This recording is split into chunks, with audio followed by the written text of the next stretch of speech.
Aê! E aí, pessoal, tudo bom com vocês? Eu espero que sim. Prazer, para quem não me conhece, eu sou o Hugo. Bem-vindos aqui a mais um vídeo.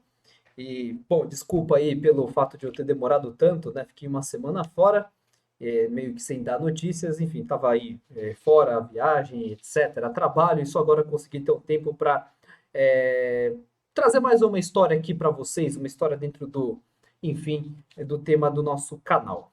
Ahn, Hoje eu vou contar a história de um matemático que de fato mostrou muita competência ao longo da sua vida no campo científico e também, ao mesmo tempo, mostrou um grande coração e, enfim, um grande apreço pelas pessoas necessitadas que precisam de ajuda, tanto que se tornou sacerdote também para ajudar essas pessoas mais necessitadas que estavam ali ao seu redor. Estamos falando hoje do matemático italiano Francesco Fadi Bruno, também conhecido como Francisco, a gente vai chamar ele de Francisco para facilitar aqui a nossa conversa, né?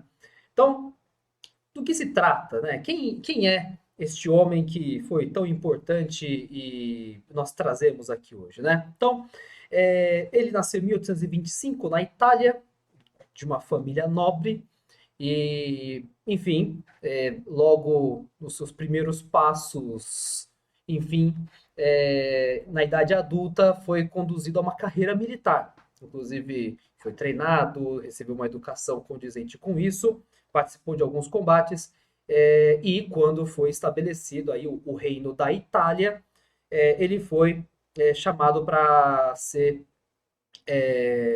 aí fazer parte da corte como, enfim, educador, como professor particular de dois filhos do rei da Itália, o rei Vittorio Emanuele, ou Vitor Manuel II. E, bom, de fato, para isso, olha só como é que é o naipe do rapaz aqui, do Francisco, né? Para poder ter condições de ser um bom professor, ele foi até Paris para receber, para estudar matemática. E, enfim, de fato, depois de um tempo, voltou para continuar servindo o exército. E lá, depois de um certo tempo no exército na Itália, percebeu, puxa, acho que eu preciso mudar de vida, isso daqui não tá.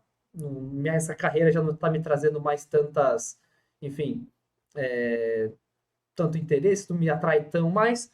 E de fato, ele acabou, enfim, saindo do exército alguns anos depois de retornar de Paris. Depois que saiu do exército, foi uma segunda vez para Paris, aí para fazer o doutorado em matemática e nota. Quem foi o orientador dele? Nada mais, nada menos do que o Augustin Cauchy. Para quem não se lembra, Cauchy, enfim, qual que é o nome, qual que é a importância dele, né?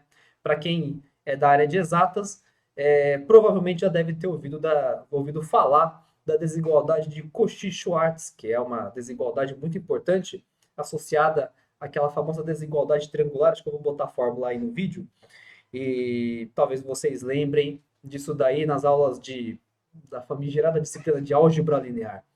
Enfim, então, de fato, o nosso amigo Francisco foi aí aluno do Cauchy na Universidade de Paris, onde ele obteve o seu doutorado e depois retornou para a cidade de Turim, onde virou professor de matemática e também de astronomia. E aí entra o segundo ponto que chama a atenção na vida do nosso amigo Francesco, que é a sua dedicação aos pobres. Ele, desde a sua infância, recebeu uma educação de orientação católica e sua família fomentou muito, ajudou ele muito a ter uma preocupação pelas pessoas mais necessitadas. E, de fato, enquanto trabalhava como professor na Universidade de Turim, ele se empenhava também na ajuda, na assistência à população mais carente, fundando obras assistenciais, obras de educação e etc. O fato é que, após enfim, uns quase 20 anos, até mais talvez, de docência, ele pensou, puxa, acho que preciso de mais preparo para ajudar mais gente.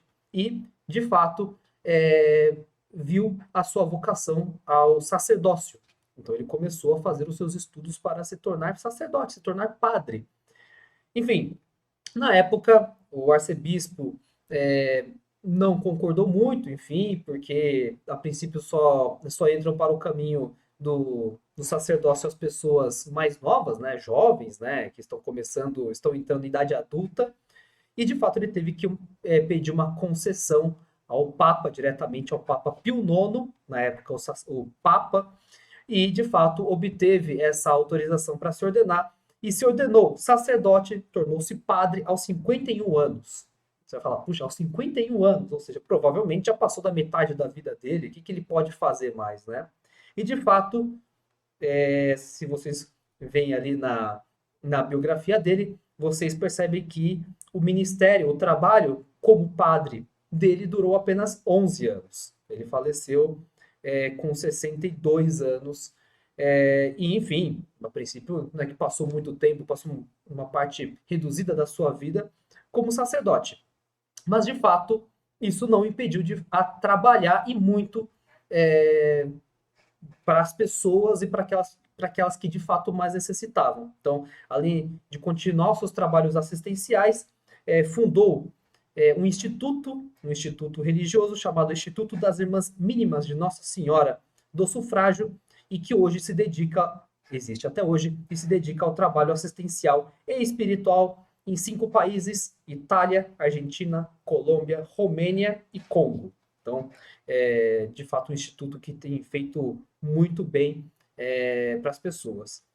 Muito bem, o nível de Francesco era tão elevado que, além da matemática, que é a área em que ele se destacou academicamente, inclusive há uma fórmula com o nome dele, tem algumas polêmicas aí de que talvez ele não tenha elaborado, ou houve alguém que elaborou antes, enfim, não vou entrar nesse mérito, mas além da matemática, enfim, o trabalho dele não se resume só à fórmula que tem o nome dele, ele escreveu diversas outras obras de conteúdo mais espiritual, católico, algumas obras de música sacra, e além disso, algumas invenções, alguns projetos, inclusive o projeto de uma igreja que ele idealizou e construiu, a igreja de Nossa Senhora do Sufrágio, em Turim, cuja torre tem aproximadamente 80 metros de altura e se destaca no visual da cidade.